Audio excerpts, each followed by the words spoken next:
Margaret! Oh. Sit down with us. It ill befits thy state and birth that thou should stand while Louis doth sit. No, mighty King of France. Tales on Warwick and backed Edward. Thus, Warwick lost the battle, but bravely died. Thou tellest me not of Isabel. Clarence claims a venomous drink of ale was mixed with poison and given to his wife, from which she sickened for 2 months and died. Who gave this poison? He swears it was the waiting woman of his wife. I know the lady, Anchorette, her daughter and her son-in-law, honest people all. Why would this family kill my Isabel? For no reason he can utter. But Anchorette was dragged at night to a justice of the peace, found guilty, and hanged at noon the following day. The jurors, feeling much remorse, admit they gave a guilty verdict because they feared the Duke's great imaginings and his great might. Or his great guilt. Or his great guilt indeed. And now, 'tis clear why when I offered safety to thy sister, he would not let her stay with us. And my dear mother. The Warwick Duchess has fled for sanctuary to Beaulieu Abbey.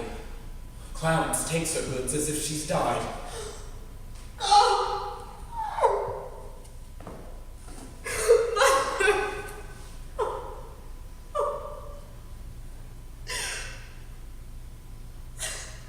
There is no family left me.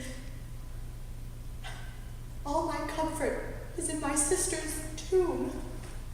Thy husband and Queen Margaret battle on. Then, to the gates of hell convey me hence. I'll go to the battlefields of England, there to give my heart in rescue of my friends. I can provide the ship thou shouldst not take. I know not if we will meet again, but assured that death ends all, and I can die but once. Produce we all lessons unto this. To die, sweet lady, therefore live we all. The greatest live to die, and rise to fall.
figure of a holy king.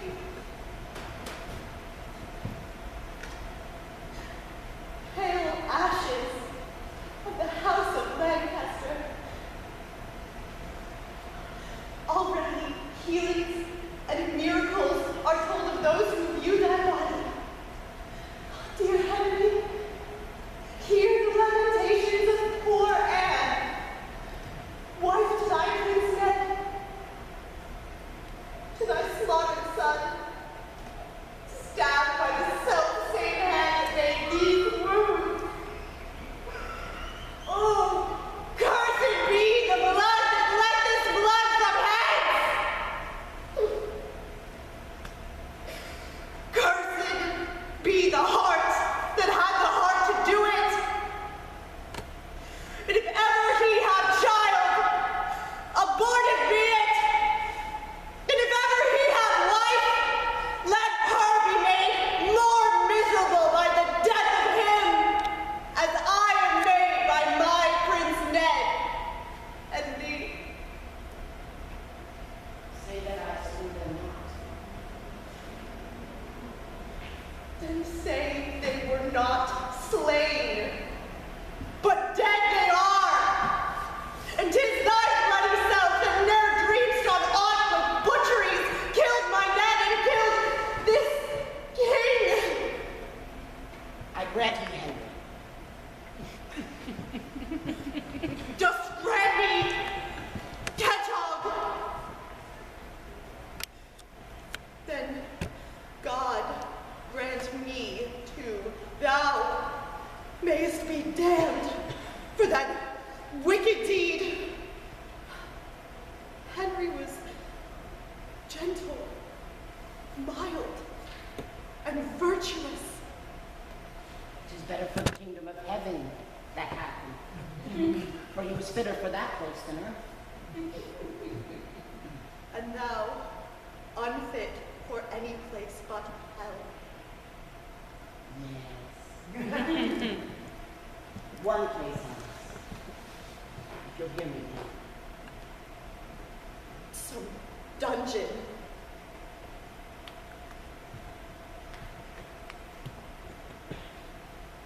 Your bedchamber. Your beauty was the cause of these effects. If I thought that, I tell thee, homicide, that these nails should rend that beauty from my cheeks! Curse not thyself. I do, till I have killed thee. If thy revengeful heart cannot forgive here, take the sharp-pointed blade. Nay, do not pause. Was I that killed King Henry? Nay, now dispatch. 'Twas I that stabbed Prince Ned.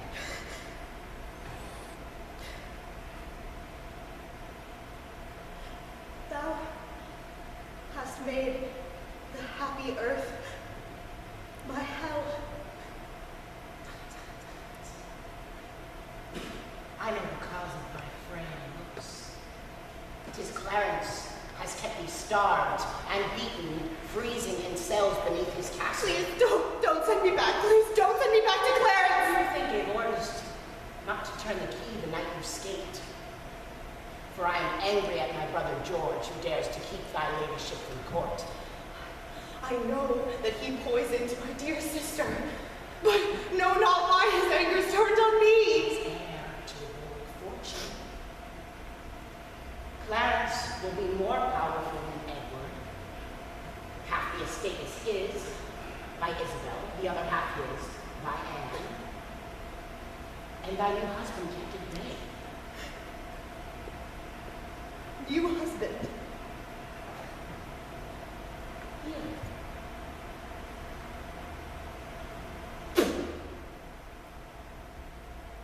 Why dost thou spit?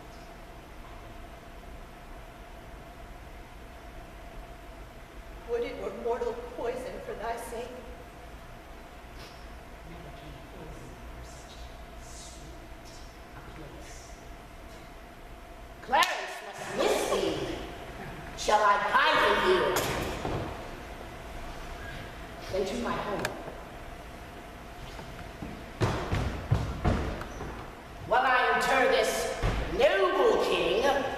to holy ground.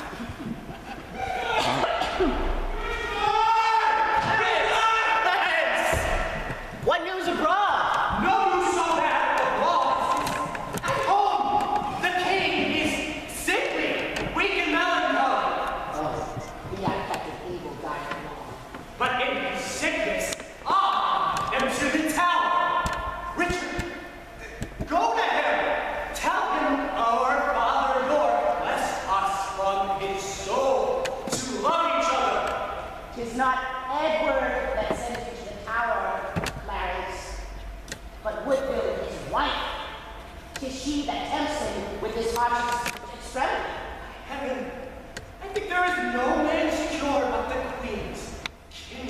She said that you rebelled against our family twice and tried every marriage and advantage to fund your arrogant ambitions.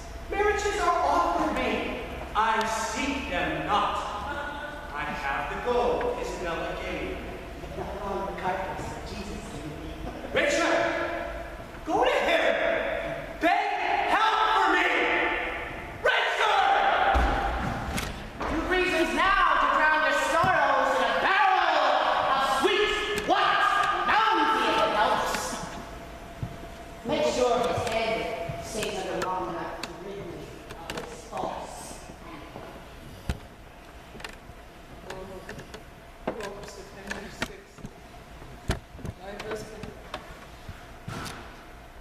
thy royal blood of France and England spilled by those bastards, the Beaufort Lords of York. Foul rude witch, what makes sounds? Oh, Buckingham, take heed of yonder dog. When he fawns, he bites. And when he bites, his venom tooth will rankle to the death. She's lunatic, my lord. Says nothing to respect. Why strew sugar on that bottle spider? Alice Chaucer, return Margaret to the tower, so no saint-like miracles continue around that corpse. Dump it someplace wide, never to be found again. Now, let's to Clarence. Let's see how he fares. Yorkist friends only. Lancastrians, stay here.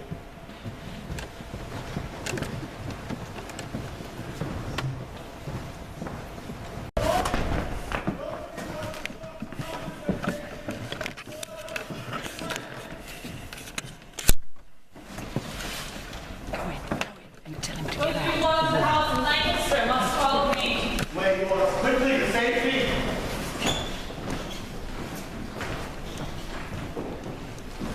How's that? Are we all met? We all met? Come quickly, in here. Yes, this way. In we go. Right here. In we go, right here. Let me see the senior guard, Tom Swinford. No. I'm his aunt Pip. Mistress Chaucer, is it? Yes, it is. Well, Tom Swinford's spoken much of you. He often makes us laugh reciting poems from that funny book your husband wrote. Does he? Yeah. I was on my way to see my granddaughter. I made the small bit for her. Oh. How come that vermin waylaid innocents like us? Oh, well, devil worshippers surprise us to seduce our healthy souls. Now, capture some of it. We'll capture some of them for burning, but others will slime off into the shadows. Take the weight from off your feet. Come. Get comfortable. You might be here a while. While you wait, try some of that. That's kind. God save us all from scum like that. Ain't that the truth?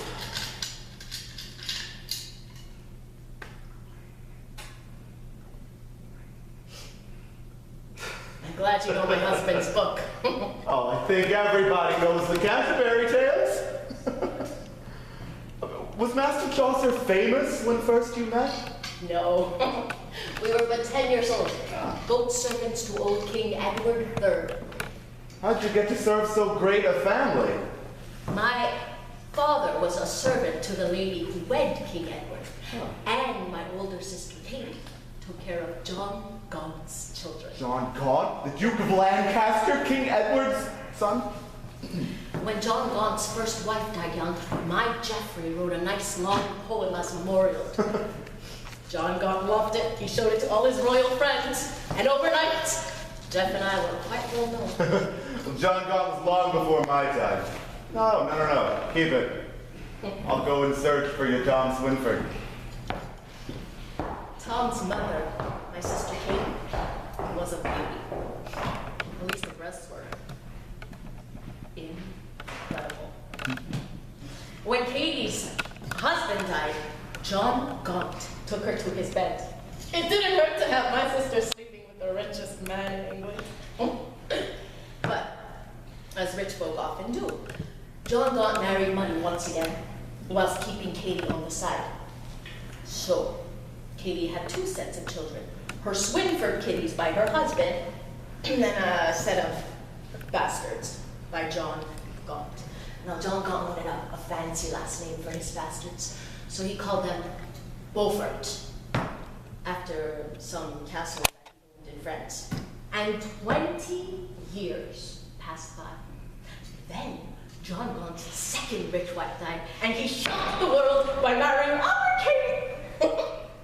He even got officials to state that the Beauforts were never bastards. Well, that made the gossips joke that money can perfume pig shit.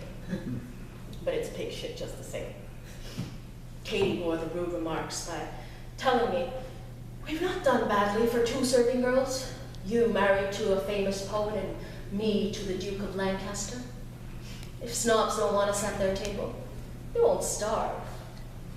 But John Gaunt died, and a son from his first marriage got ambitious. He killed the king and made himself King Henry IV of England. Then he made a law that no one called Beaufort could ever sit upon the throne of England. The Beauforts were his own half-siblings. My blood may not be royal, but it can boil. And so could my sister Katie's. She told her brood, "These stuck-up arseholes have snubbed me once again. The blood of royalty is in you by your father, John of Gaunt.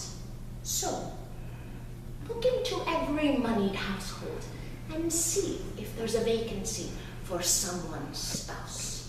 And each one of those Beauforts swore to breed the conquerors of Europe to take revenge for Katie. They could not sit upon the throne of England. They'd be the power behind it. So here we are, 12 years later. And darling Geoffrey and Katie have passed on. Even King Henry IV is dead, though he's had a marvelous son, this Henry V. I'm too old to see it all unfold, but my granddaughter, Alice Chaucer, and you should get joy from the vendetta Katie started. That law spit right in my sister's face, but she spit right back. Now let me go see if I can find my nephew Tom. Wait here till I see it's safe for you to travel. Oh, I could hew up rocks and fight with flint. I'm glad to see you here. I'll be your mate. Scarce can I speak, my fury is so great. Where's Edward? Here, Mother. Oh, and George? Mother. I'm George, my second son. I think not. What's this portrait? You forbid the mention of the present king. Lawfully must be subject to someone, Mother. Henry V? What year do you think we are living in? Dysentery took him 30 years ago. Now we're encumbered with his idiot son. Since Margaret Manchou became his wife, she is the king, though he doth wear the crown. The king was once so grateful for advice. But now this queen of Henry VI. She causes problems. Our titles and our lands are stripped from us. We are to suffer writ of attainder. Then 'tis war. Aye, Margaret overreached herself this time. Thus, from Ireland, thy father comes to claim his right and pluck the crown from feeble Henry's head. The White Rose will grapple with the Lancasters. Turn that portrait round, son. Edward, stand here. Now, that face becomes a future monarch. And force perforce will make him yield the crown, whose weakling rule hath brought fair England down. 'Tis true. We'll take that dolt from off the throne and snare the female viper that shares his bed. 'Tis said she shares her bed with more than one. Well, how could she not? She's produced a child, and Henry's talents do not stretch to that. Little Nettie, Trying to share thy name. Aye, they even robbed the name of Edward to make their claim from Edward III seem strong. Oh, nephew, the Queen has pushed my Duke to fight so she can slay him on the battlefield. She underestimates thy husband's friends. My darling wife, who sends her love to all of you, had a niece, heiress of the mighty Warwicks, whose early and sudden death has passed the title of those estates to me. Abundance on thy head. And yours. Your meaning? 100 years of war in France is wasted by this king who gave away our hard-earned lands. We let the Henry stay enthroned to keep the peace. But years under Henry VI and his French wife breaks patience. My wealth and newfound armies stand at thy command. Hey. Nephew, you will prove the maker of the kings of England. We'll triumph with the name of Warwick. Let them obey that know not how to rule. And thy daughters, oh, they will now be the buds that now will bloom as Warwick. Where are they? Are they here? Ah, Isabel, come in.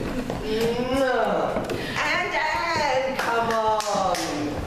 Ah, here's my dear son George, a little worse for wear, I see. Not worse, mother. By this news I hear from Anne and Isabel. His liquid celebration started early, that's all, dear aunt. But for breakfast? Come, Duchess. Let's the matter on our minds. Oh, Warwick, command my sons. I will give lands, goods, horse, armor, anything I have to make my Duke of York this country's king. Isabel, stand here.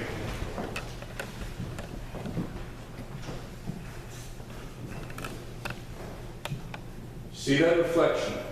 Should it prompt me to reflect? If Isabel's reflection mirrors mine, my mother flattered me, said that glass foresaw the future king of England. We must be careful then not to crop the seed.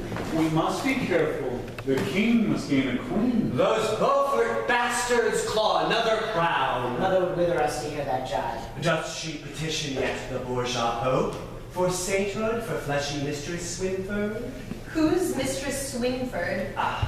Dear Isabel, thy Warwick treasures, they'll have you dancing in the palaces of kings and emperors for your suitors. The king should dance for us, for what we say. Well played, Isabel. With thy Beaufort in my blood, the Neville blood, and the mighty gold of Warwick, would your grace consider me? Or me? Or me? You fool, it's not the younger ones you choose. You choose the eldest, as then you get the goods. Anne and I share equally on everything. No, my brother. Pearls are lost on pigs.